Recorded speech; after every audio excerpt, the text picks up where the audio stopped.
coming back today. I will be picking up sort of where we left off, as you may recall if you've been here before.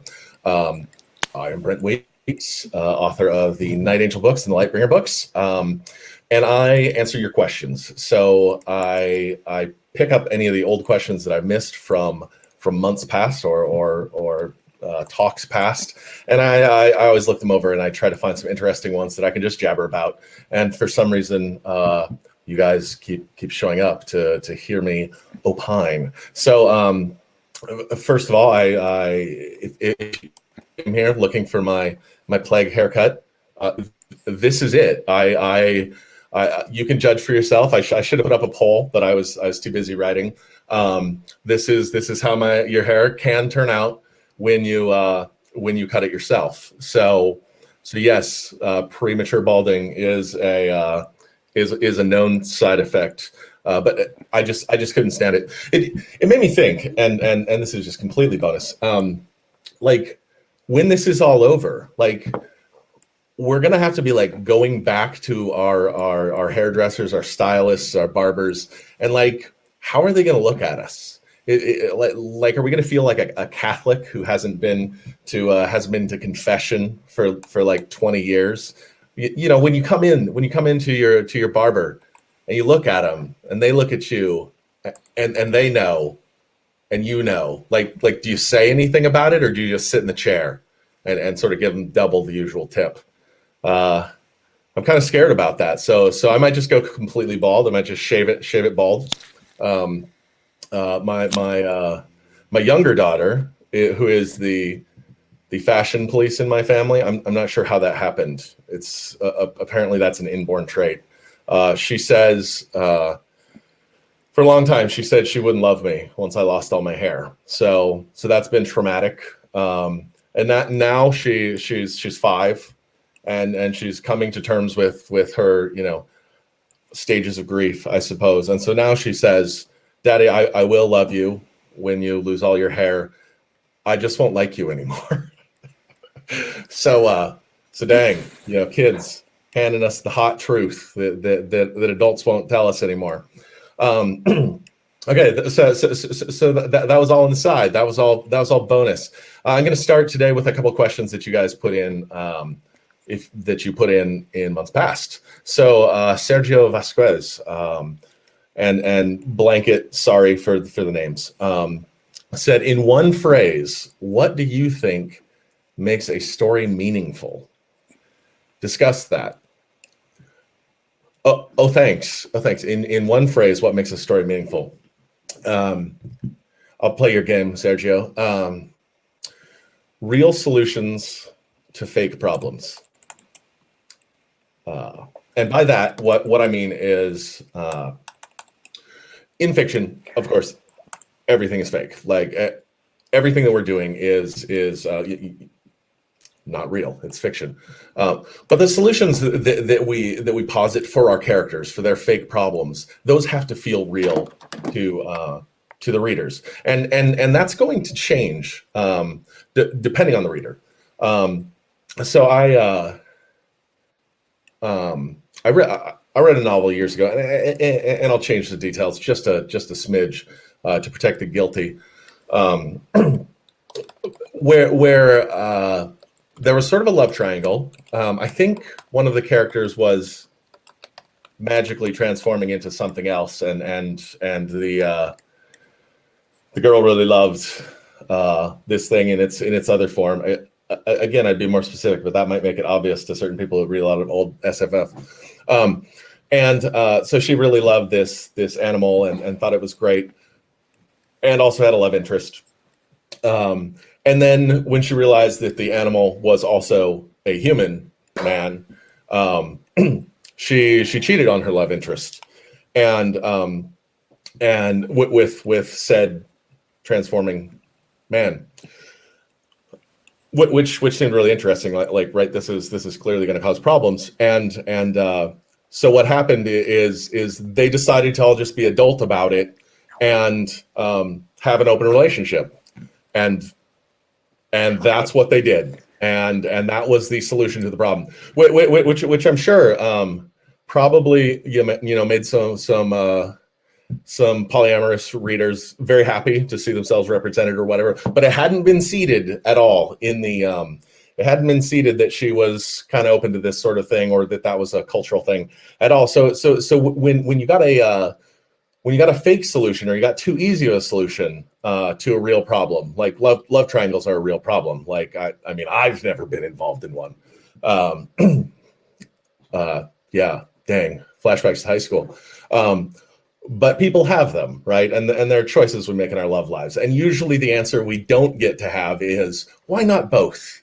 You know, that's not really a real answer for most of us. So you can send readers out. Readers can nope out of your solutions, and then that's not meaningful. Or if you have you can have another fake problem. Say you have a main character or a significant character who's suicidal. Well, how did they get through that? And if that feels real, then that can be really meaningful, even though their problems are fake. They're not a real person, but the way they process their depression or their suicidal ideation, if that feels real, then that can really connect with readers, and that can trigger things that are very deep for them. So that's my answer, or at least an answer, since you almost demanded a poetically small answer, which is very difficult for an epic fantasy writer. Let's see. Next question. Okay, this one's a little more embarrassing. Pardon me.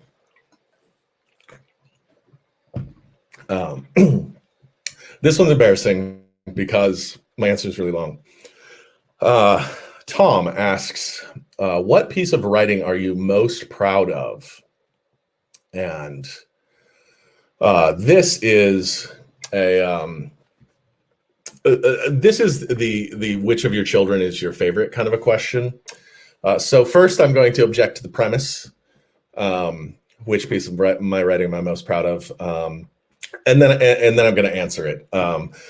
So I'm not one of these dads who can't look at the children of their mind and not see any flaws. But I do tend to try to see the good in them. I don't think loving your work means you can't be objective at all about it. But you might not want to tell people all the flaws about it. That's just bad marketing, or I mean, that's just being a bad father to the children of your mind. There you go. That seems less self-serving, right? So I out of all my books, I think Blood Mirror has to have been the most miserable book to write. I knew from really early on that I was in a deep hole with that book. Like, I knew I was in trouble in terms of how much I was trying to solve in the page count and in the time, and I knew I was in trouble all along. So when I look back to that book, it was just sort of this blur of pain that sort of never stopped. And I don't really like dwelling on that time in my life. But that said, in that book, I wrote, I gave one of the characters a medical condition called vaginismus, which I'd picked up from some people, some dear friends that I knew in the real world, and it sort of it complicated things for the plot, kept the characters from being too happy, which seems like a crime, right? You can't let characters be too happy. That's boring. Conflict is the soul of fiction. So I set it up. I used it. I tried to be very humane as I wrote it, but it felt pretty vulnerable to write about this sort of women's health issue as a dude. And I was rewarded for that vulnerability by having some kind strangers on Reddit be like, what a pervert, what a weirdo, etc. So that was fun. However, in the years since I wrote that book, I have every year gotten numerous emails from women who have suffered vaginismus and said that they felt really seen, that they identified with this, and that I wrote it in a humane and affirming way. So am I proud of that? Absolutely. I've even had readers who came upon the problem in their own life and knew about it because of my book, and were able to avoid a great deal of suffering, and that feels pretty good. I feel pretty proud about that, even though there's a lot of that book that I'm like, man, I would love to forget that. So I'm proud of that, and I should probably just stop there, because that's the one that's least about how great I am. But I've been around a while, and if you aren't proud of yourself in this business, ain't nobody going to be proud of you for you. I think so. So I have some other things. My in terms of technical difficulty, there's a passage, there's a chapter late in the Burning White that I kind of, and if you haven't read the Burning White, I'll make this little motion. I don't know why, but that's my little motion to say that the spoilers are done. Somebody remind me. Oh, never mind. You can't talk to me. Anyway, there's this passage late in the Burning White that I sort of feel like is man, this is just shameless, but okay, shameless it is. That is technically the most proficient writing I may have done. That I think is kind of a hidden masterpiece. The scene itself is incredibly emotional. It's a character is likely hallucinating while they're bleeding out, and the machinery that needs to be operating underneath the scene so that the reader's attention is fixed where I want it to be, but they know where they are, they know what they're seeing, and then they know when they are in time is really, really complicated, but it needs to be invisible. So bringing the reader along without them noticing it, so that they're just experiencing the emotions of that scene, while technically we're shifting points of view and we're moving all around within that scene in order for it to work, was really technically difficult. And the scene at the same time also echoes it echoes some of the thematic messages of the whole series, and serves, I think, to heighten those in the main plot, even though this is sort of a subplot, and that's that. What if the stories that we've been telling ourselves about ourselves aren't actually true? So what if the story, what happens to us in that moment when our whole self story has to be recast and our perspective changes to one that looks upon us with love? So I had to do a lot of things in that scene, and they had to be kind of invisible, and I felt like that worked out really well. And so I'm very proud of that scene. Okay, yeah, I have to cut this off at 3:25 because I have to meet with my tax person. It's the real fun of being a writer is quarterly taxes, and forecasting. It's amazing. There's all sorts of business stuff that you don't really want to know about. I don't want to know about it, but that's why my wife is brilliant. She helps me in a million ways. Okay, so I guess I'll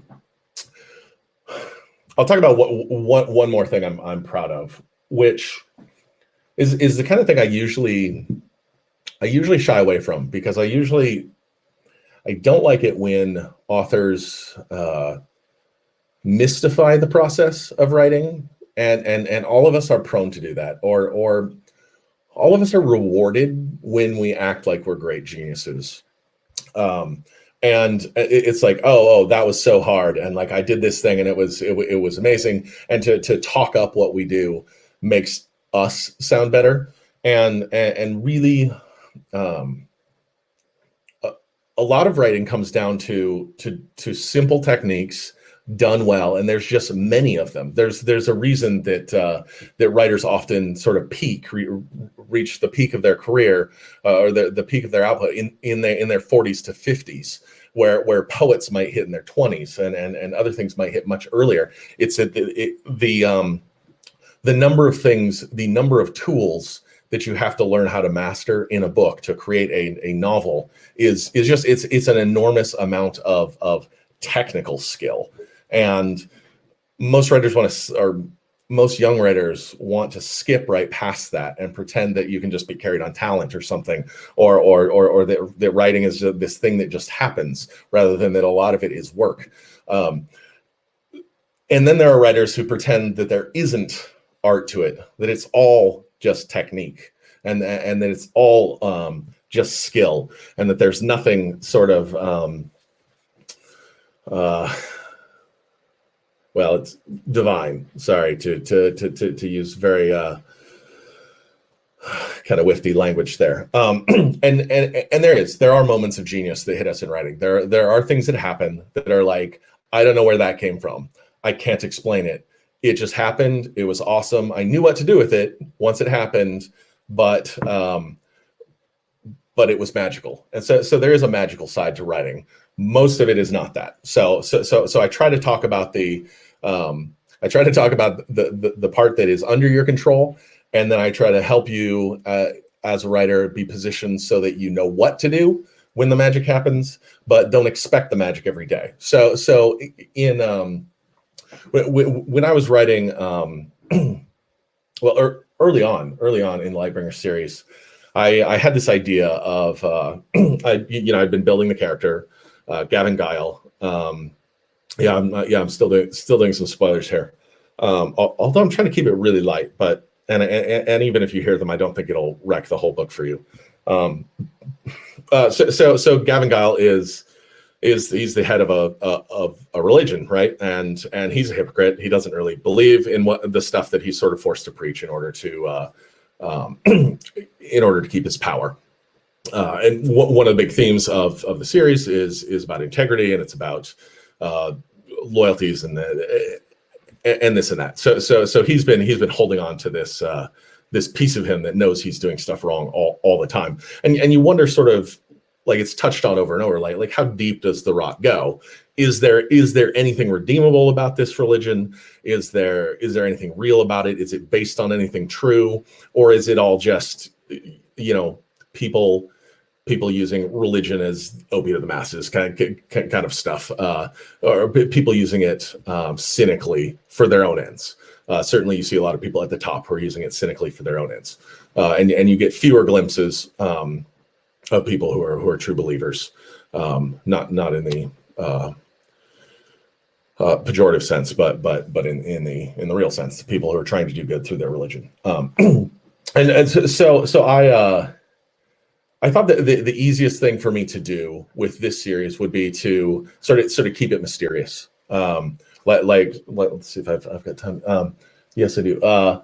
Like what the real truth of this universe is, and sort of keep it like our universe. Okay, sure, maybe there's a sort of, the creator is out there, but he works in mysterious ways, and mostly he works through his people, who the hero, basically, who's out there doing the good stuff, where your Satan figure or what have you might be literally physically touching the world, but the creator never does, because that's not as interesting. And you just have the good guys are out there fighting Satan himself all alone.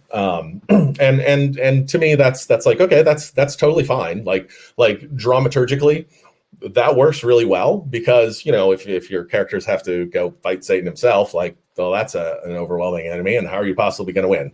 And getting little nudges here and there from God, i.e. the author, it seems fine, but you don't want God, i.e. the author, or magic, to just solve everything for you or for the characters. Like, that seems like a cheat. That's going to be meaningless for you. And you're going to reject that. So there's good reasons to do it that way. And I kind of have done it that way myself before. But I'd also done it that way myself. So I thought, you know what? Wouldn't it be awesome if I did something different, like the ultimate reality of this world, like the answers to this world's problems do hinge upon the reality but behind things. And what if I have a character who actually has to confront that? And so I thought, well, wow, that sounds like an impossible writing challenge. There have been few works of art that have really done very well when you have a character go meet God. There's sort of there's Job. There's Dante's Divine Comedy, and there's Bruce Almighty, I guess, is sort of the triumvirate, right? So like if you're gonna set that up, how is that gonna go? What could be a gutsier challenge as a writer, as a human being, than to try to write dialogue for God, or for a God analog, even if a limited one. And so I knew going into that, and I knew, for years I was heading toward that. It's like this, everything undergirding this world has to do with whether all of this is true or whether it's all false. And in our world, we don't get to know that sort of thing. But what if in this world you did? And I knew doing that you would get a bunch of people who would just reject it because they don't like that answer. And so they don't like the answer where when Gavin climbs and he gets to the top, you only have a few choices as an author. Either there's nothing there, there's something there, or there's something there that isn't the way you expected. And if you have a different choice, even in universe, even if you've explained it totally in universe, people who have a different answer out of universe in their real life are a large number of them are going to reject it. So I was like, okay, that's why people don't do that. That's a really good reason not to do this. And better to keep it fuzzy, way smarter to keep it fuzzy. And I just decided, you know what, I'm going to dive into this. And so then the challenge of writing that scene, once I got there, was indeed the challenge of how do you write, how do you present a character who's beyond imagining in a way that fits and rings true at all, that doesn't just rehash other things you've seen in fiction, that sort of has some weight and some depth, and feels true insofar as you can in fiction. So that was a scene I saw coming for years, and I'm proud of how it turned out. I sort of I think of inspiration as waiting for inspiration as kind of being like dancing on a hilltop with an umbrella pointed at the sky and hoping that lightning strikes. And I kind of did that for years and years. And eventually I think lightning did strike. It was very stressful because it was like, if this doesn't happen, if I don't write something really good for this, I'm going to be disappointed in a decade of my life. This is going to feel like a failure if this conversation doesn't go well, if it doesn't ring true to me. So eventually, lightning struck, and I was able to write that scene. And so, oh my goodness, and that, oh my head. So I did not get to any of the questions you guys asked me immediately, and I have to go meet with my tax lady. Oh yeah, there's the hands to tell people the spoilers are over. So I feel terrible. I took 2 questions and I went for 25 minutes. And I also told you guys way more about the end of that book than I meant to, and about my writing process. But there it goes. Sometimes when you're just chatting with some friends, you spill the beans a little more than you meant. So. Okay, guys, thank you so much for joining me today. I'll be back next month. I swear, take some live questions that time. I'd love to hang out more. You're more fun than taxes, even though it is kind of hard to just talk to a light on above a computer. Yeah, but it's been great to be with you again. Thanks for coming by to say hi, and I'll talk to you later. All right, thanks. Cut me off.